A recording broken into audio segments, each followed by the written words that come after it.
ప్రార్థనలు చేయుటకు మెలకువగా ఉండుడి. దేవుడు తన పరిశుద్ధ వాక్యం మన వెలుగులో దేవుడు దీవించును గాక. చిన్న ప్రార్థన చేసుకుందాం. పరిశుద్ధుడైన తండ్రి, ప్రేమగల మా ప్రభువా, ఉదయకాల సమయంలో మీ దినదాసుని నన్ను సులువు సాటును మలుగు చేసుకుని నాతోనూ మా అందరితో మాట్లాడి మహిమ పొందమని క్రీస్తు పేర వేడుకొంచున్నాం తండ్రి. ఆమేన్. హల్లెలూయా. అయితే అన్నిటి అంతము సమీపమై ఉన్నది కాగా మీరు స్వస్థ బుద్ధి గలవారై ప్రార్థనలు చేయుటకు మెలకువగా ఉండుడి. ఎందుకు మెలకువగా ఉండమంటున్నాడు దేవుడు అంటే ప్రార్థించడానికి మెలకువగా ఉండాలి. హల్లెలూయా, హల్లెలూయా. మేలుకొని సెల్ ఫోన్ చూసుకునేదానికి కాదు,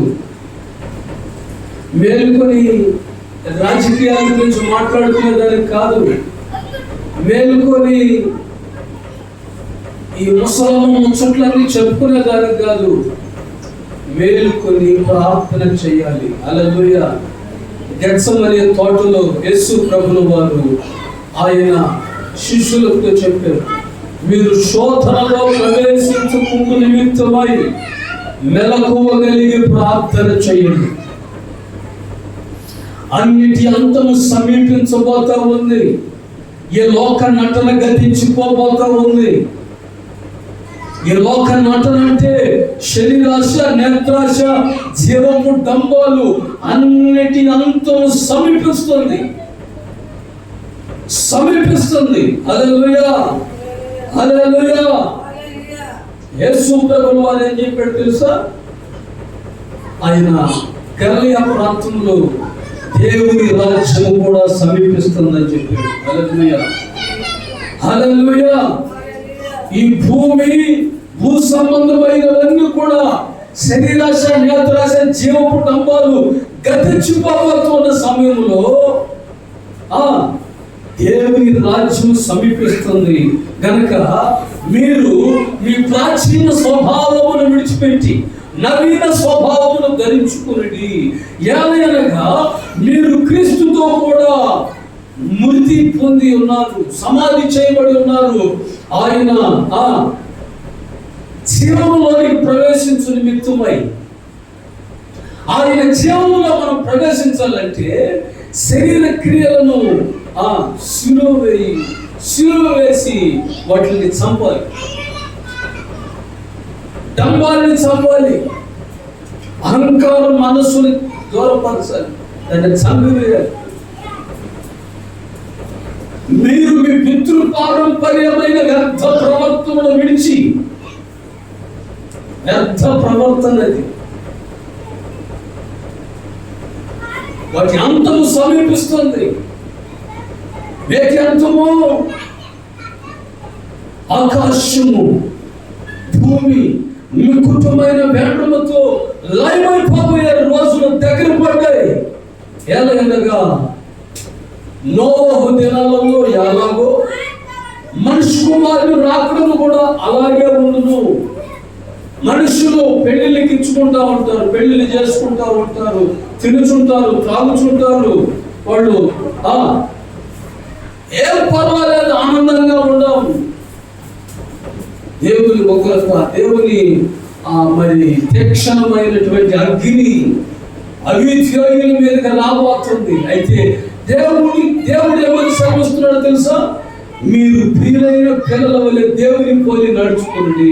హల్లెలూయా. చప్పట్లు కొట్టండి గట్టిగాను. హల్లెలూయా, హల్లెలూయా. మీరు ప్రియులైన పిల్లల వలె దేవుని పోలి నడుచుకుంటే దేవుని ఆత్మ చేత ఎందరూ నడిపించబడతారో వారందరూ దేవుని కుమారులు, కుమార్తెలై ఉంటారు. వారు పరలోక రాజ్యంలో ప్రవేశిస్తారు. ఈ భూమి చాప వలె చుట్టబడిపోతుందని వాక్యం సాగిస్తుంది. భూమి చాప వలె చుట్టబడిపోతుంది. హల్లెలూయా. ఆకాశము భూమి గతించిపోవును కానీ నా మాటలు మాత్రమే గతించమన్నాడు దేవుడు. హల్లెలూయా, హల్లెలూయా. ఎట్లా? ఆకాశము భూమి గతించిపోతాయట. అంటే వాటి అంతము సమీపిస్తా ఉంది. వాటి అంతము సమీపిస్తుంది. హల్లెలూయా. ఆకాశములో దైవ కుమారుడైన యేసయ్య ప్రత్యక్షం కాబోతున్నాడు. ఆయన ప్రత్యక్షమైనప్పుడు ఆత్మయు పెండ్లి కుమార్తె రొమ్ము అని ఒక స్వరము పలుకుతుంది పరలోకములో. అప్పుడు సిద్ధపడిన వధువు సంఘము ఎత్తబడుతుంది మధ్యాకాశములోని మేఘాల మీద. హల్లెలూయా, హల్లెలూయా. మేఘాల మీద కొనిపోబడుతుంది సంఘం. సిద్ధపడిన పరిశుద్ధులు, సిద్ధపడిన ప్రార్థనా పరులు, సిద్ధపడినటువంటి మెలకువగా ఉండి ఆత్మను ఆర్పుకోకుండా మెలకువతో ఉండే పరిశుద్ధులందరూ కూడా దైవ రాజ్యంలో ప్రవేశిస్తారు. అక్కడ చీకటి ఉండదు, అక్కడ కన్నీరు ఉండదు, అక్కడ దుఃఖం ఉండదు, అక్కడ ఏడుపు ఉండదు. అక్కడ నీ ప్రతి బాష్ప బిందువు యేసయ్య తుడిచి. హల్లెలూయా. యేసయ్య నిన్ను ఆనందముతో నింపుతాడు, సంతోషముతో నిన్ను ఉల్లాస వస్త్రములతో ధరింపజేస్తాడు. ఆ పరిశుద్ధ పర్వతం పైన సింహము మిడునాగు పసి బాలుడు వచ్చి తరుగుతాడు వాటిని. హల్లెలూయా. పరలోకంలో ఈ ఆవులు సింహాలు గడ్డి మేస్తాయి పరలోకంలో. హల్లెలూయా, హల్లెలూయా. కనుక నీ జీవితంలో దేని కొరకు ప్రయాసపడుతున్నా? శాశ్వతమైన దేవుని రాజ్యం కొరకు ప్రయాసపడుతున్నామా? లేకపోతే గతించిపోయే, నాశనమైపోయే ఈ లోకం కొరకు ప్రయాసపడుతున్నాము? కొలస్సీ 3:1 చదివితే, కొలస్సీ 3:1, మీరు క్రీస్తుతో కూడా లేపబడిన వారైతే పైన వాటినే వెతుకుదురు. చదవండి. కొలస్సీ, మీరు క్రీస్తుతో కూడా లేపబడిన వారైతే పైన వాటినే వెతుకుడి. అక్కడ క్రీస్తు దేవుని కుడి పార్శ్వమున కూర్చుని ఉన్నాడు. పైనున్న వాటి మీదనే గాని భూ సంబంధమైన వాటి మీద మనస్సు పెట్టుకొనకుడి. ఏలయనగా మీరు మృతి నొందితిరి, మీ జీవము క్రీస్తుతో కూడా దేవుని యందు దాచబడి ఉన్నది. మనకు జీవమై ఉన్న క్రీస్తు ప్రత్యక్షమైనప్పుడు మీరును ఆయనతో కూడా మహిమ యందు ప్రత్యక్షపరచబడుదురు. హల్లెలూయా, హల్లెలూయా. చూడండి, మీరు క్రీస్తుతో కూడా లేపబడిన వారైతే, లేపబడకపోతే మీరు గతించిపోతారు, గతించిపోతారు. దేవుడు అంటాడు, గతించిపోయే అగ్ని పరీక్షలో గతించిపోయే సువర్ణం కూడా ఈ అగ్నిలో పరీక్షించబడుతుందంట, బంగారు. మీరు వాటికంటే శ్రేష్ఠులు, బంగారు కంటే శ్రేష్ఠులు కనుక అమూల్యమైన నిష్కలంకమైన క్రీస్తు రక్తములో మీరు కడగబడ్డారు. హల్లెలూయా, హల్లెలూయా. మీరు క్రీస్తు రక్తములో కడగబడి పవిత్రపరచబడి నిర్దోషులుగాను నిష్కలంకులుగాను నిత్యమైనటువంటి రాజ్యానికి వారసులుగా మార్చబడ్డారు. కనుక మీరు క్షయమైపోయే వెండి బంగారు వంటి వస్తువులతో మీరు కొనబడలేదు కానీ, హల్లెలూయా, క్రీస్తు రక్తములో కడగబడ్డారు. హల్లెలూయా. ఆ రక్త ప్రోక్షణ ఏ మనిషి మీద అయితే ఉంటుందో ఆ మనిషి నశించిపోడు, ఆ మనిషి నరకంలో పడిపోడు, ఆ మనిషి నాశనం అయిపోడు, నిత్య జీవంలో ప్రవేశిస్తాడని వాక్యం సెలవిస్తుంది పిల్లరా. హల్లెలూయా, హల్లెలూయా. కాబట్టి ఇప్పుడు మేము దేవుని బిడ్డలారా, ఏమి నీచములో ఏమి ఘనములో నువ్వు గుర్తించాలంటున్నాడు దేవుడు. ఏమి నీచమైనవో, ఏవి ఘనమైనవో, ఏవి ఖ్యాతి గలవో, ఏవి మాన్యమైనవో ఈ భూమి మీద నశించిపోయేటివి ఉన్నాయి, అసంబంధమైనవి ఉన్నాయి.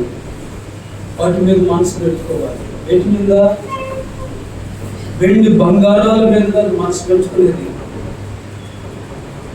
గెహజీ, నీవు ఆ వెండి బంగారాలు వెంబడి పరిగెత్తుతూ ఉన్నప్పుడు నా ఆత్మ నీతో వచ్చింది, నువ్వు చేసినవన్నీ చూసింది. హల్లెలూయా. వాటి మీద ఎందుకు మనసు పెట్టుకుంటావు? మీరు క్రీస్తుతో కూడా లేకపోవడం అయితే పైన వాటినే వెతుకుడి. అక్కడ దేవుని కుడి పార్శ్వాన క్రీస్తు ఆసీనుడై ఉన్నాడు. అక్కడ మన స్వాస్థ్యం ఉండేది. ఈ భూ సంబంధమైనవన్నీ కూడా నశించిపోతా ఉన్నాయి, నాశనానికి సమీపిస్తున్నాయి. భూ సంబంధమైన వాటి మీద మనసు పెట్టుకోవాలి. నీ మనస్సు నూతన పరచబడాలంటే, హల్లెలూయా, నీ మనస్సు నూతన పరచబడి నవీన స్వభావాన్ని ధరించాలంటే, నీవు రూపాంతరం పొందాలంటే, హల్లెలూయా, హల్లెలూయా. చూడండి, రోమా పత్రిక 12వ అధ్యాయం 2వ వచనం. రోమా 12:2.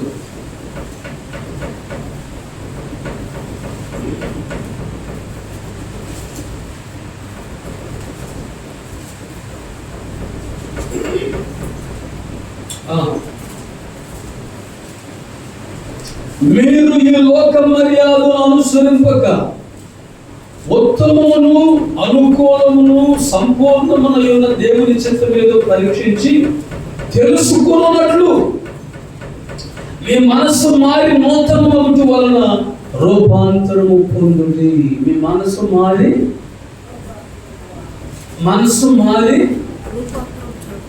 రూపాంతరం పొందాలి.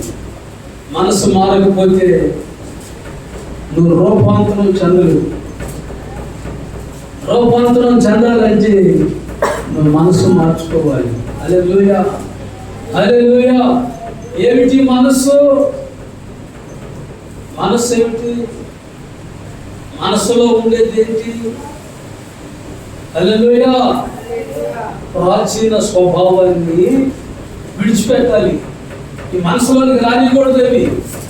ఈ శరీరాశ నేత్రాశ గతించిపోయే వాటిని, ఈ శరీరాశలన్నీ మన హృదయంలోనికి మనసులోనికి రానికూడదు. ఏమిటి శరీరాశలు? హల్లెలూయా, నిన్ను నాశనానికి నడిపిస్తాయి. శరీరానుసారమైన మనసు మరణం, ఆత్మానుసారమైన మనసు జీవమును సమాధానం అయి ఉంటున్నది. హల్లెలూయా, హల్లెలూయా, హల్లెలూయా. కాబట్టి మీ శరీరములను ఆయనకు సమర్పించుకుని దేవుని వాత్సల్యమును బట్టి మిమ్మల్ని బతిమాలుకొనుచున్నాను. ఇట్టి సేవ మీకు యుక్తమైనది. హల్లెలూయా. మీ శరీరాలను దేవునికి సజీవ యాగముగా సమర్పించుకోమంటున్నాడు దేవుడు. పాపానికి కాదు, శాపానికి కాదు, ముసలమ్మ ముచ్చట్లే కాదు, గతించిపోతాయి అవన్నీ. లోకమంతా నీ మనసులో ఉంటే ఆ ఆశలు గతించిపోయినట్లుగా, ఈ లోకము గతించిపోయినట్లుగా ఈ లోకాన్ని నీ మనసులో పెట్టుకుంటే నువ్వు కూడా నేను కూడా లోక సంబంధమైన వాటి మీద మనసు పెట్టుకోమంటున్నాడు దేవుడు. హల్లెలూయా. చేతులు పైకెత్తి హల్లెలూయా చెప్దామా? హల్లెలూయా. నేను ఓపమల్లా మిమ్మల్ని చేతులు ఎత్తమన్నా. హల్లెలూయా. దేవునికి మహిమ కలుగును గాక. నేను సైపోయేస్తున్నా మిమ్మల్ని ఓపెన్గా. దేవునికి మహిమ కలుగును గాక. హల్లెలూయా. కాబట్టి ఇప్పుడు దేవుని బిడ్డలారా, మీ మనస్సు మారాలి. మనస్సు మారాలి. నూతన పరచబడతావు, నూతన స్వభావం వచ్చేస్తుంది. రూపాంతరం పడమని యేసు ప్రభువు వారు ముఖం మారిపోయింది. బట్టలు ఏ సాకలు చదువు చేయలేనంత చల్లగా మారిపోయాయి. దగదగ మెరిసిపోతున్నాడు. ఎందుకు? రూపాంతర అనుభవం. యేసు ప్రభు ఎలాగైతే రూపాంతరం చెందాడో మనం కూడా అదే రీతిగా రూపాంతర అనుభవంలోనికి రాగలగాలి. హల్లెలూయా, హల్లెలూయా. అందుకే దేవుని వాక్యంలో ఎఫెసీయులకు రాసిన పత్రికలో రాయబడింది 5వ అధ్యాయం 10వ వచనంలో చదవండి. ఎఫెసీ 6:10.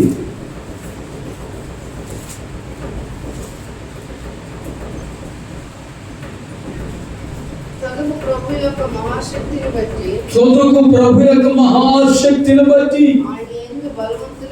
ఆయన యందు బలవంతులై ఉండుడి. హల్లెలూయా. ఆయన యందు ఎలా ఉండాలి? చదువుకంటే నువ్వు నీ యాత్ర ముగిసే లోపల నువ్వు రూపాంతర అనుభవంలోకి రావాలి. హల్లెలూయా. అది నీ గురిగమ్యం. మన గురిగమ్యం ఏమిటి? చదువు ప్రభు యొక్క మహాశక్తిని బట్టి ఆయన యందు బలవంతులై. ఎవరెందు బలవంతులై ఉండాలి? హల్లెలూయా, హల్లెలూయా, హల్లెలూయా. ఎవరు యందు బలవంతులై ఉండాలి? ఆయన యందు. హల్లెలూయా. ఆయన యందు బలవంతులై ఉంటే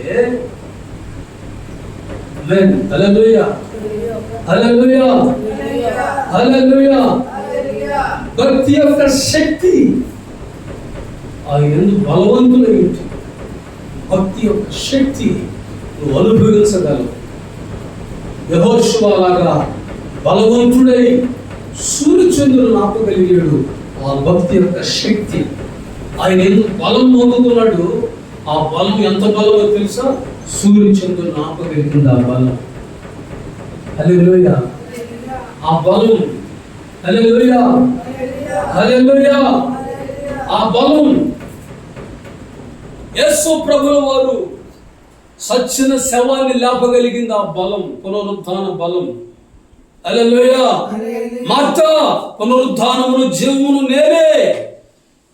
నా యందు విశ్వాసం ఉంచిన వాడు చనిపోయినను తిరిగి లేపబడతాడు. ఎక్కడిది ఆ బలం అంటే? 40 రాత్రింబగళ్ళు. హల్లెలూయా. 40 రాత్రింబగళ్ళు యేసు ప్రభువు వారు కటిక ఉపవాసం ఉండి ప్రార్థన చేసి ఆత్మ బలముతో గలిలయకు తిరిగి వెళ్ళెను. లూకాసు వార్త 4వ అధ్యాయం 13వ వచనం చదివితే అక్కడ యేసు ప్రభువు వారు ఆత్మ బలముతో గలిలయకు వెళ్ళెను అని రాయబడింది. ఆత్మ బలం మనం కూడా పొందుకోవాలి పిల్లరా. ఆత్మ బలం లేకపోతే చూడండి, లూకాసు వార్త 4వ అధ్యాయం 1వ వచనం నుంచి చదువుదాము. యేసు పరిశుద్ధాత్మ పూర్ణుడై యోర్దాను నది నుండి తిరిగి వచ్చి 40 దినములు ఆత్మ చేత అరణ్యములో నడిపింపబడి అపవాది చేత శోధించబడెను. ఆ దినములలో ఆయన ఏమీ తినలేదు. అవి తీరిన తరువాత ఆయన ఆకలి కొనగా అపవాది, నీవు దేవుని కుమారుడు అయితే రొట్టె కొనట్లు ఈ రాతితో చెప్పుమని ఆయనతో చెప్పాను. అందుకు యేసు మనుషుడు రొట్టె వల్ల మాత్రమే కాదు అని ఇలాగా మరి శోధనలని ముగించబడిన తరువాత 18వ వచనములో ప్రభు 14వ వచనం చదువుకుందాం. అప్పుడు యేసు ఆత్మబలముతో గలిలయకు తిరిగి వెళ్ళెను. ఆయన గూర్చిన సమాచారము ఆ ప్రదేశములందంతటా వ్యాపించెను. హల్లెలూయా. యేసు ప్రభువు వారు ఆత్మ బలం పొందుతున్నాడు. ఆ ఆత్మ బలముతో సచ్చిన లాజరును బ్రతికించాడు. ఆత్మ బలం. హల్లెలూయా.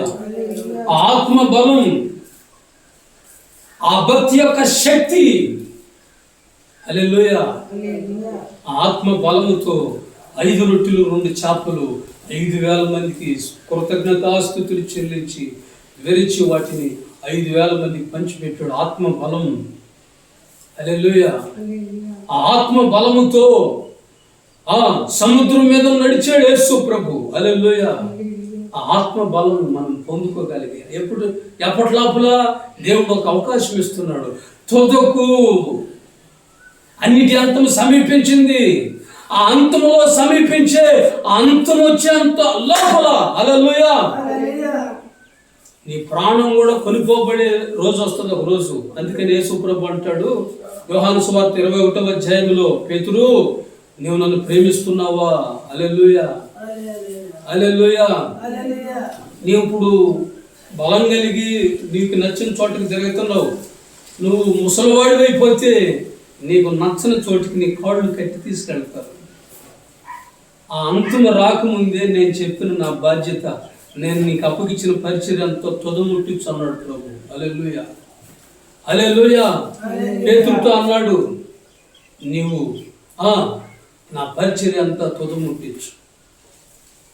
అన్నిటి అంతం సమీపిస్తుంది. ఈ లోక నటన గతించిపోతుంది. అన్నిటి అంతానికి సమీపిస్తూ ఉంది. లోకము అంతం వైపు సమీపిస్తుంది. దినములు చెడ్డవి. అజ్ఞానుల వలె కాక జ్ఞానుల వలె నడుచుకున్నట్లు సమయమును పోనివ్వకుడి అంటున్నాడు దేవుడు. సమయం పోనివ్వకుంటే ఏం చేయాలి? ఈ ఆత్మ బలాన్ని పొందుకోవాలి.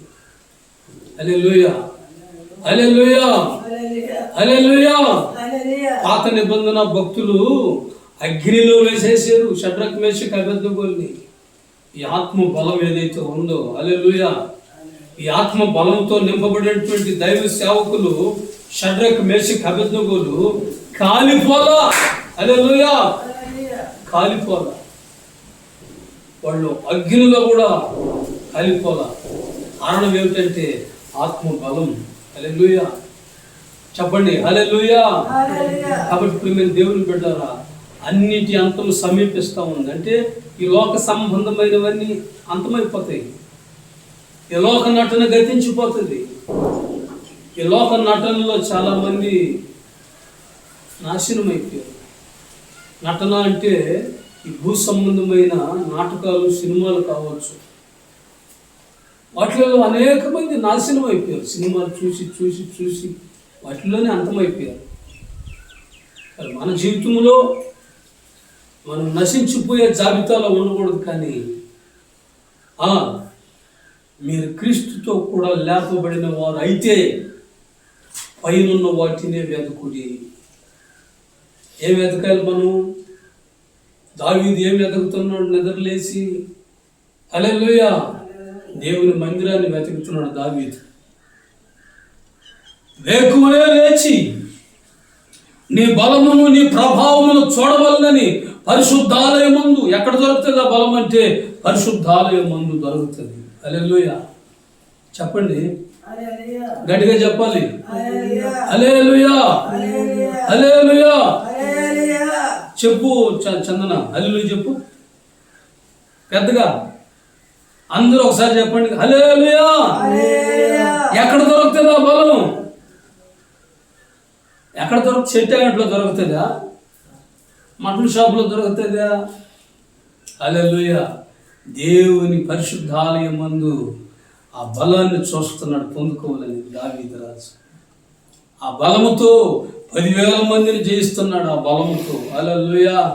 ఆ బలాన్ని పోగొట్టుకున్నాడు ఒక రోజున. ఆ బలాన్ని పోగొట్టుకున్న దావీదుని కన్నబిడ్డలే తరుముతున్నారు. మరలా బండసందుల్లోకి వెళ్ళిపోయి, అరణ్యంలోకి వెళ్ళిపోయి పోగొట్టుకున్న బలాన్ని, పోగొట్టుకున్న కృపని, పోగొట్టుకున్న ఈ భూ సంబంధమైన నశించిపోయే కార్యక్రమాల్లో పాల్గొన్నానయ్యా, నన్ను క్షమించయ్యా, ఈ శరీరాశలు నాలోంచి దూరపరచయ్యా, ఈ యొక్క భూ సంబంధమైనటువంటివి నాలోంచి దూరపరిచి ఉత్తమమును అనుకూలమును దేవునికి సజీవ యాగముగా నా శరీరాన్ని సమర్పించుకుంటున్నానయ్యా అని దావీదు తన శరీరాన్ని పాపానికి కాకుండా దేవునికి అప్పగించుకున్నప్పుడు మరలా సింహాసనాన్ని దేవుడు దావీదుకి ఇచ్చాడు. హల్లెలూయా మరలా దేవుని సింహాసనాన్ని దావీదుకి అనుగ్రహించాడు. ఇశ్రాయేలు మీద ఏలికగా నిలబెట్టాడు. కారణం ఏమిటంటే నశించిపోయే ఆలోచనలతో నువ్వు నింపబడకూడదు, కానీ దేవుని ఆలోచనలతో నింపబడదును గాక. ఆమేన్. ప్రార్థన చేసుకుందాం. తలలోంచి కళ్ళు మూసుకోండి.